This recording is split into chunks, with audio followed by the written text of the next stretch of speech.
తాకట్లో ఉన్న మీ బంగారాన్ని విడిపించి ఆ రోజు ఆన్లైన్ రేటుకి కొంటాం. Sharma gold company. నమస్కారం, వెల్కమ్ టు సుమన్ టీవీ. నేను గీతాంజలి. భద్రాచలంలో ఉన్నటువంటి గోవింద కల్పవృక్ష నారసింహ సాలగ్రామ ఆశ్రమంలో ఏరువాక పున్నమి వేడుకలు జరుగుతున్నాయండి. మృతికా ప్రసాదాన్ని అందజేస్తారు. రైతన్నల కోసం ప్రత్యేకంగా ఇది ఒక పండుగనే చెప్పుకోవాలి. అయితే అక్కడ జరిగేటువంటి పూజా కార్యక్రమాలు ఏంటి, రైతన్నలు అసలు ఎలా పాల్గొనాలి, అక్కడ స్వామివారి దర్శనం ఎలా చేసుకోవాలి, అక్కడ ఇచ్చేటువంటి మృతికా ప్రసాదాన్ని ఎలా తీసుకోవాలి, ఈ వివరాలు ఇవాళ వీడియోలో తెలుసుకుందాం. మనతో పాటు ఉన్నారు ఆశ్రమ నిర్వాహకులు, నృసింహ ఉపాసకులు డాక్టర్ కృష్ణ చైతన్య స్వామి గురువు గారు. వారితో మాట్లాడదాం. గురుగారు నమస్కారం అండి. నమస్కారం అమ్మా. ఏరువాక పున్నమి అప్పుడే వచ్చేసిందా? అవునమ్మా, సంవత్సరం అయిపోయిందండి. ఫస్ట్ ఏరువాక పున్నమి విశేషాలు తెలియచేయండి. అసలు ఏంటి విశిష్టత? సాధారణంగా జ్యేష్ఠ పౌర్ణమి అంటే పౌర్ణమి జ్యేష్ఠ నక్షత్రంతో కూడుకున్నటువంటి రోజుని జ్యేష్ఠ పౌర్ణమిగా పిలుస్తారు. అది జ్యేష్ఠ పౌర్ణిమ అనేటువంటిది వ్యవసాయ పనులన్నిటి కూడా ప్రారంభం చేసేటువంటి రోజుగా పెద్దల కాలంలో చాలా వైభవంగా ఇది ఒక పెద్ద పండుగలాగా జరిగేటువంటిదమ్మా. అంటే రైతులు చాలా ఆనందోత్సవాలతోటి జ్యేష్ఠ పౌర్ణిమ వేడుకలు చేసుకునేటువంటి వారు. అంటే ఏరువాక పౌర్ణమి వేడుకలు ఆ రోజు మా భూమిని దున్ని వ్యవసాయ పనులు అనేటువంటి ప్రారంభం చేసేటువంటి దాన్ని చాలా అత్యద్భుతంగా జరుగుతుంది. అయితే ప్రస్తుత కాలంలో రైతు అనేటువంటి వాడు చాలా తీవ్రమైనటువంటి ఇబ్బందుల్లో ఉన్నాడు. ఫస్ట్ అంటే వ్యవసాయం కలిసి రాకపోవడం కావచ్చు, వ్యవసాయ పనుల్లో నష్టం కావచ్చు, పెట్టుబడి కనీసం అంటే పెట్టినటువంటి పెట్టుబడి కూడా వచ్చేటువంటి స్థితుల్లో లేనటువంటి స్థితి ఉంది. అలాంటప్పుడు ఈ పౌర్ణమి వేడుకలు ఇలాంటివన్నీ కూడా పూర్తిగా కనుమరుగవుతున్నాయేమో. అంటే మనందరం కూడా రైతు రాజు అని చెప్తుంటాం. అంటే రైతు రాజు అనేటువంటి వాడు ఎప్పుడవుతాడు అంటే వ్యవసాయం అనేటువంటిది ఒక పండుగలాగా జరిగినప్పుడు మాత్రమే రైతు రాజు అవుతాడమ్మా. దాన్ని మనం గుర్తించి చాలా సంవత్సరాల నుంచి కూడా ఏరువాక పౌర్ణమి రోజు ప్రత్యేకంగా అంటే రైతులని పూజించాలి, రైతు పూజోత్సవం అని నృసింహ సేవా వాహిని ద్వారా చేస్తున్నాం అమ్మా. అది ఈ సంవత్సరం కూడా చాలా వైభవంగా ఆ కార్యక్రమాన్ని జూన్ 11వ తారీఖు మనం చాలా వైభవంగా నిర్వహిస్తున్నాం. 11వ తారీఖు అండి. మరి రైతులకి ప్రత్యేకం కాబట్టి అక్కడ ఇచ్చేటువంటి మృతికా ప్రసాదమే కదండి అందజేస్తారు. ఆ ప్రసాదం విశిష్టత ఏంటి అసలు? అంటే సాధారణంగా భూమిని ఆరాధించడం నార్మల్గా మనం రైతులు చేసేటువంటి విశేషమైనటువంటి పని. అలాంటిది ఆ భూమి అనేటువంటి దాంట్లోనే వాళ్ళ చాలా వరకు కూడా కలిసి రాకపోవడం అనేటువంటి జరుగుతుంది. అలాంటి జరగకూడదు అనేటువంటి ఉద్దేశంతో భూవరాహ క్షేత్రాలు అంటే సింహాచలంలో వరాహస్వామి వారి దగ్గర నుంచి ఎక్కడైతే వరాహ క్షేత్రాలు ఉన్నాయో ఆ వరాహ క్షేత్రాల నుంచి మట్టి తెప్పించామమ్మ. అదేవిధంగా కాశ్మీర్ నుంచి కన్యాకుమారి దాకా వివిధ రకాలైనటువంటి వైష్ణవ క్షేత్రాలు అంటే అదేవిధంగా శైవ క్షేత్రాలు పెద్ద పెద్ద క్షేత్రాల నుంచి కూడా మృత్తికా ప్రసాదాన్ని తెప్పించి దాన్ని 32 రోజుల కాలం పాటు నృసింహ మహామంత్రంతో, భూసూక్తంతో, వరాహస్వామి వారి మంత్రంతో, ఈ 3 మంత్రాలతోటి ప్రతినిత్యం కూడా దాన్ని విశేషంగా పూజ చేస్తున్నాం. 32 రోజుల కాలం పాటు ఋత్వికులు చేస్తున్నారమ్మా.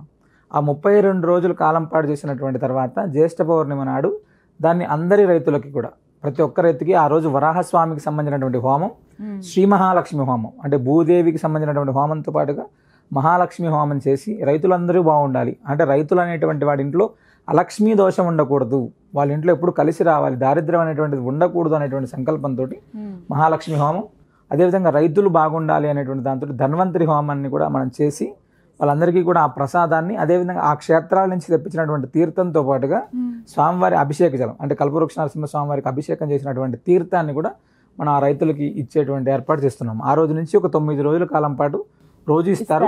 అదే రోజు వచ్చితే వాళ్ళు హోమంలో కూర్చోవచ్చు, వాళ్ళు స్వామివారికి సంబంధించినటువంటి ముడుపు కట్టుకోవచ్చు, అక్కడ దీపారాధన చేసుకోవచ్చు, ప్రదక్షిణ చేయొచ్చు. ఇవన్నీ కూడా మనం ఆ కార్యక్రమంలో పాల్గొనడానికి అవకాశం ఉంటుంది. వాళ్ళు అయితే సంప్రదించాల్సిన విధానం అండి, ఆశ్రమానికి సంప్రదించి వాళ్ళు ఆ రోజు ఉదయం అంటే జ్యేష్ఠ పౌర్ణమి రోజు ఉదయం వాళ్ళు అక్కడికి వస్తే అంటే ఉదయం 7:30-8 గంటలకల్లా అక్కడికి వస్తే 11వ తారీఖు స్వామివారికి సంబంధించినటువంటి అభిషేకం అనంతరం ఈ వరాహ స్వామివారికి సంబంధించినటువంటి భూవరాహ హోమం, శ్రీ మహాలక్ష్మి హోమం, ధన్వంతరి హోమం, ఈ 3 హోమాలు ఉంటాయి. ఆ 3 హోమాలను దర్శనం చేసుకుని ఆ రోజు నుంచే ప్రసాదం తీసుకెళ్ళి వాళ్ళ పొలాల్లో ఈ మట్టిని తీసుకెళ్ళి వేయడం, ఆ తీర్థాన్ని తీసుకెళ్ళి ఆ యొక్క పొలాల్లో చల్లుకోవడం అనేటువంటిది చాలా విశేషం. మనం చాలా సంవత్సరాల నుంచి రైతు పూజోత్సవ వేడుకలు చేస్తున్నాం. గత సంవత్సరం వివిధ క్షేత్రాల నుంచి తెప్పించినటువంటి మట్టిని ప్రసాదంగా చాలా రైతులకి కొన్ని వేల మంది రైతులకు ఇచ్చాం. మీరు కూడా వచ్చారు క్రితం సంవత్సరం. అయితే తీసుకున్నటువంటి చాలా రైతుల ఇళ్ళలో మేము ఖచ్చితమైనటువంటి మార్పును చూసామమ్మా. అంటే ఈ సంవత్సరం ఇప్పటికే రైతులు అడుగుతున్నారు, స్వామి ప్రసాదం ఎప్పుడు ఇస్తారు, ఈ మట్టి ప్రసాదాన్ని ఎప్పుడు ఇస్తారు, మేము తీసుకెళ్ళి ఎప్పుడు చల్లుకోవాలని. అంటే సాధారణంగా మేము జాతకం చెప్పేటప్పుడు చాలామంది రైతులు జాతకం కోసం కూడా వస్తుంటారు కదమ్మా. ఆ వచ్చినటువంటి క్రమంలో వాళ్ళు చెప్పేటువంటివి నిజంగా వింటే అంటే మనం సాధారణంగా ఇప్పుడు హోటల్కి వెళ్ళి భోజనం చేసి చాలామంది సగం తిని పడేసేటువంటి వాళ్ళు అదే కాకుండా ఫంక్షన్స్లో పూర్తి పడేసేటువంటి వాళ్ళు, ఇలాంటివన్నీ గమనిస్తే ఆ రైతులు పడేటువంటి కష్టానికి ఇవన్నీ చూసినప్పుడు చాలా బాధాకరమైనటువంటి అంశం. ఫస్ట్ మా దగ్గరికి తల్లాడ నుంచి ఒక 15 రోజుల క్రితం ఒక ఆడమ వచ్చారమ్మ. ఆమెకు వివాహమై సుమారు 25 సంవత్సరాలు అవుతుంది పెళ్ళై. అప్పటి నుంచి ఇప్పటిదాకా మేము వ్యవసాయం చేస్తూనే ఉన్నాం స్వామి. ప్రతి సంవత్సరం కూడా ఇప్పటిదాకా మాకు వ్యవసాయం కలిసి రాలేదు అసలు. అంటే ఆ బాధ ఎంత దారుణమైనటువంటి ఏడుపుతోటి చెప్పిందమ్మా ఆమె.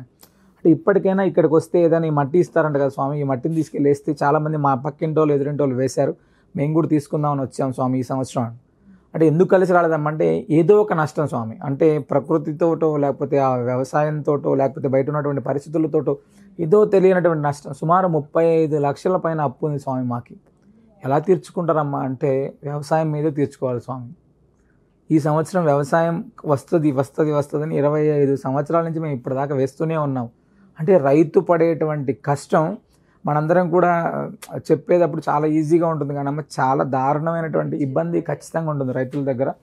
అలాంటి రైతులు అందరి కన్నీళ్ళు చూసాం, బాధం చూసాం. ఆ బాధలు నిజంగా కొన్నైనా మారుతాయేమో. మన వంతుగా మొత్తం మార్చలేకపోవచ్చు, మన వంతు ప్రయత్నంగా అంటే కల్పవృక్ష నరసింహస్వామి వారి యొక్క అనుగ్రహంతో కొన్ని కుటుంబాలతో అయినా కొన్ని వేల కుటుంబాలైనా మారడానికి మన వంతు ప్రయత్నం చేద్దాం అనేటువంటి సంకల్పంతో చేస్తున్నటువంటి యజ్ఞం ఇది.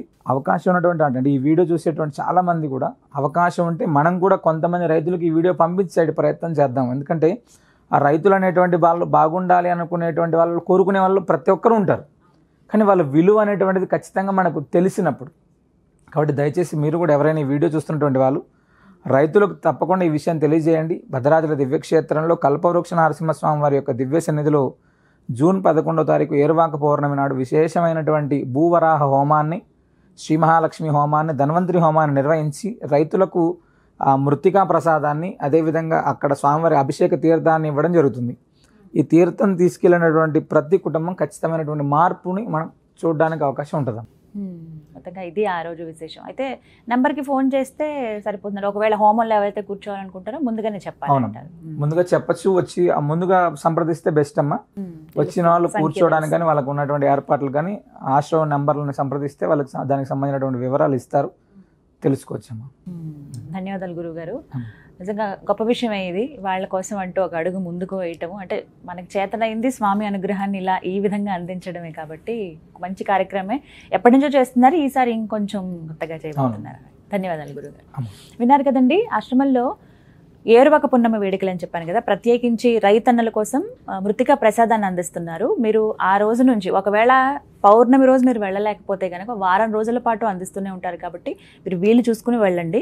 లేదు పౌర్ణమి రోజు మేము వెళతాము, ఆ రోజు జరిగే హోమంలో మేము పాల్గొంటాము అని అంటే కనుక చక్కగా వెళ్ళి ముందుగానే మీరు చెప్పొచ్చు. 10వ తారీఖు వరకు టైం ఉంది కాబట్టి ఈ 10 రోజుల్లో నిర్ణయించుకుని ఎవరెవరైతే వెళ్దాం అనుకుంటున్నారో మీరు స్క్రీన్ మీద నెంబర్స్ ఇస్తాను, నేను ఆశ్రమానికి సంబంధించిన నెంబర్స్, కాల్ చేసి వివరాలు కనుక్కొని మీరు అన్ని నమోదు చేయించుకుని హోమంలో పాల్గొనండి. అలాగే తీర్థ ప్రసాదాలు తీసుకోండి. ముడుపు చాలా ప్రత్యేకం అక్కడ స్వామివారికి.